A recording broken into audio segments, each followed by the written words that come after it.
Have you ever wondered, can being too kind actually backfire? In this digital age, everything is just a click away and kindness is hailed as the highest virtue. We're constantly told to be more generous, more forgiving, more helpful. But pause for a moment and ask yourself, is there a limit to kindness? It might sound strange, doesn't it? But bear with me, my fellow Stoic companion, because there's an ancient lesson we may have overlooked in our modern pursuit of self-betterment. You see, the Stoics, wise thinkers from ancient Greece and Rome, believed deeply in balance. They championed strength, discipline, and yes, kindness. But they also knew that every virtue taken too far can become a vice. Even generosity, no matter how noble, can backfire when pushed beyond its limit. And often the consequences come quietly and unexpectedly. So before you brush off the idea, join me in exploring 8 surprising ways that excessive kindness might quietly hold us back.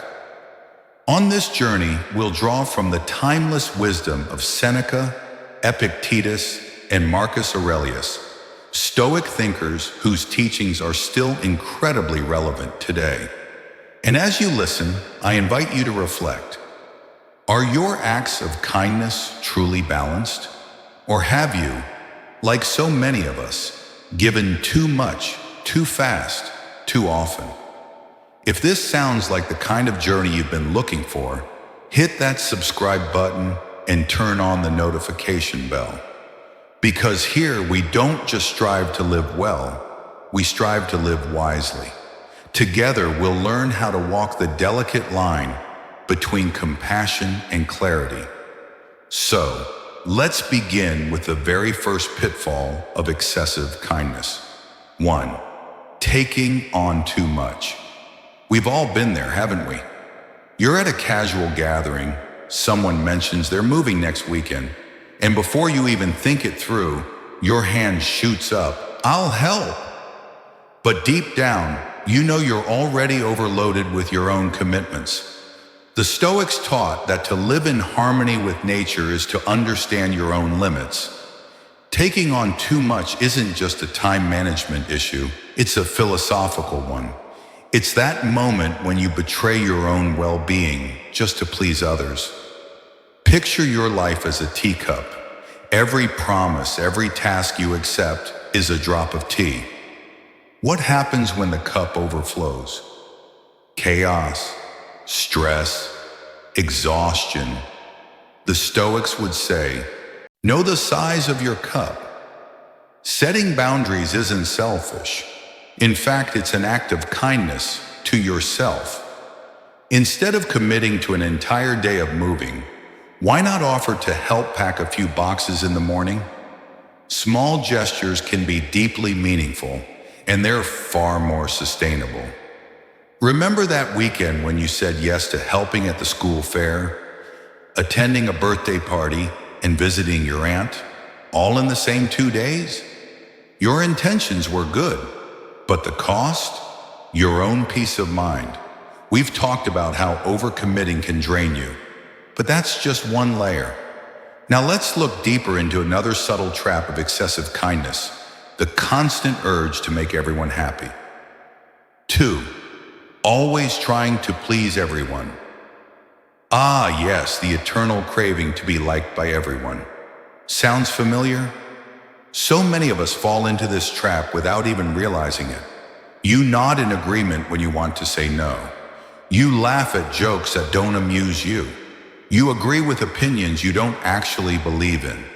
All for one reason: you want to be accepted. But here's what Stoicism teaches us. You cannot control other people's thoughts and feelings. So why try? People-pleasing may appear to be a form of kindness, but more often it's a mask we wear to hide our own insecurities. And let's be honest, it's exhausting. Constantly shifting your identity, wearing different masks, trying to satisfy everyone around you. And for what? Fleeting approval that often goes unnoticed? I once knew a guy named Tim, kind-hearted, easygoing, but Tim would bend over backwards for validation. I remember one time, he wore a shirt he hated because it was a gift from a friend. He spent the whole day feeling uncomfortable just to avoid hurting the giver's feelings.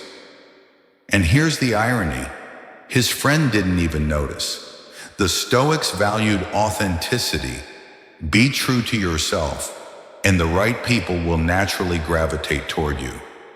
As for those who don't, well, you simply can't please everyone, and you don't have to. The Stoics valued authenticity. Be true to who you are, and the right people will naturally find their way to you. As for those who don't accept you, well, you can't please everyone, and you don't have to. 3. Thinking you can change others. There's an old saying, you can lead a horse to water, but you can't make it drink. Stoic philosophy echoes this idea clearly. We cannot control other people. We can only control our response to them. And yet many of us, with open hearts and compassionate souls, believe we can save others. We think our love, our advice, our kindness can change someone. But reality often proves otherwise. Think of that close friend who always falls for the wrong person. You've given them advice, wiped their tears, even tried setting them up with better options. And yet, they keep returning to the same patterns, making the same mistakes. Exhausting, isn't it? But here's the truth. Everyone has their own journey. You can reach out to help, but you cannot walk their path for them. The Stoics teach us to focus on our own actions and to let go of the need to control what we simply cannot. It's not easy, especially when you care deeply. But sometimes the kindest thing you can do is step back and allow others to make their own choices, even if those choices include failure. 4. Letting others take advantage of you. Kindness is a beautiful thing, but like all good things, too much of it can become harmful. When you're always kind, always available, always saying yes, people may start to take it for granted. It's not always intentional, but it happens far more often than you think. Remember Lucy, the colleague who always brought homemade treats to the office? At first, everyone was grateful, full of praise. But over time, her generosity stopped feeling like a gift and started becoming an unspoken expectation. And then, on the day Lucy didn't bring anything, people started asking, "Hey, no cake today?" In the previous part, we saw how unchecked kindness can lead to a sense of being taken for granted. Just like Lucy, who gradually became the one responsible for bringing cake. But it doesn't stop there. Our journey into the hidden costs of excessive kindness continues. 5. Forgetting to care for yourself. On the path to being a good person, many of us forget one essential thing: taking care of ourselves.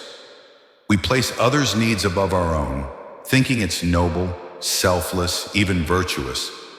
But Stoicism reminds us, if we neglect ourselves, how can we offer anything meaningful to others? Imagine you're a car. If you don't refuel or maintain it, how can you drive anyone anywhere? Eventually, you'll break down on the side of the road, unable to move forward. The same is true for kindness. If you're constantly prioritizing others, constantly stretching yourself thin, you will eventually burn out. I saw this firsthand with a friend of mine, Alex. He was always there for everyone, always putting himself last, until one day he snapped. He was drained, exhausted, and deeply hurt, feeling like he'd been used. And that moment left a lasting scar. So remember, making time for yourself is not selfish, it's essential. The Stoics placed great importance on self-reflection and care for the soul, because a well-tended inner life is far more equipped to handle the storms of the outer world. You've made it this far, which shows you're truly committed to personal growth. So don't go just yet, because the final 3 lessons might be the most important of all. 6. Avoiding conflict at all costs. No one enjoys conflict. It's uncomfortable, awkward, sometimes even painful. That's why, in the name of keeping the peace, we often choose silence. We bottle things up, pretend everything is fine. But Stoicism teaches us that sometimes conflict is necessary. Avoiding confrontation might look like kindness, but only in the short term. Over time, small annoyances can grow into emotional landmines. A word left unsaid today can turn into an angry outburst tomorrow. Remember that time you shared an apartment with someone who always left dirty dishes in the sink? You chose to quietly clean up after them. It's fine, I'll just take care of it, you thought. But day after day, the frustration built up. And one day you snapped over something that, on the surface, seemed trivial. The Stoics didn't teach us to be aggressive. They taught us to face challenges calmly, clearly, and directly. Because sometimes true kindness means speaking up before things spiral out of control, for the sake of others and for yourself. 7. Giving too much generosity is a beautiful virtue, but like all virtues, it must be kept in balance. In our desire to help others, we sometimes give more than we can afford, whether it's time, money, or energy. The intention is good, but the consequences, not always. It's like withdrawing money from your account over and over to help others, until one day you hit 0. Now, not only can you not help anyone else, but you're in trouble yourself. I once knew a woman named Sarah. She always lent money to her friends without hesitation. She wanted to help, and it felt good. But over time, her finances wore thin. And the sad truth? When she needed help, those same friends were nowhere to be found. The Stoic lesson here is simple. Give, but give wisely. Make sure your own needs are met before extending help to others. That's not selfish. It's sustainable. It's how you ensure your kindness remains strong over time. 8. Needing others' approval. The digital age has changed how we express kindness. Many people share their good deeds online, and that's not necessarily wrong. But have you ever paused to ask yourself, what's the real motivation? Marcus Aurelius once said, "Waste no more time arguing about what a good man should be one." A simple sentence, but incredibly powerful. It reminds us that real virtue doesn't lie in praise. It lies in the action itself. Yes, sharing good deeds can inspire others, and that's valuable. But when kindness becomes a transaction for attention, it begins to lose its sincerity. The Stoics urge us, do what's right because it is right, not for applause. When you act from pure intent, without expectation, that's when you embody the highest form of virtue. And there we have it, a journey through the hidden turns of kindness, from giving too much to the trap of craving recognition. Who would have thought that something so simple could hold so many complex lessons? In a world full of likes, shares, and endless scrolling, it's easy to forget the timeless wisdom of the ancients. But as you've seen, Stoic philosophy is still alive and deeply relevant, even today. Now that you've reached the end of this journey, I invite you to pause and reflect. Have you ever fallen into the trap of being too kind? If so, share your story in the comments below. Your experiences might just shine a light for someone else in this Stoic community. Others who, like you, are learning to walk the fine line between kindness and wisdom. And if you found value in this video, don't forget to like, subscribe, and hit the notification bell so you won't miss any future insights from Stoic wisdom. Until next time, be kind, be wise, and always be your authentic self.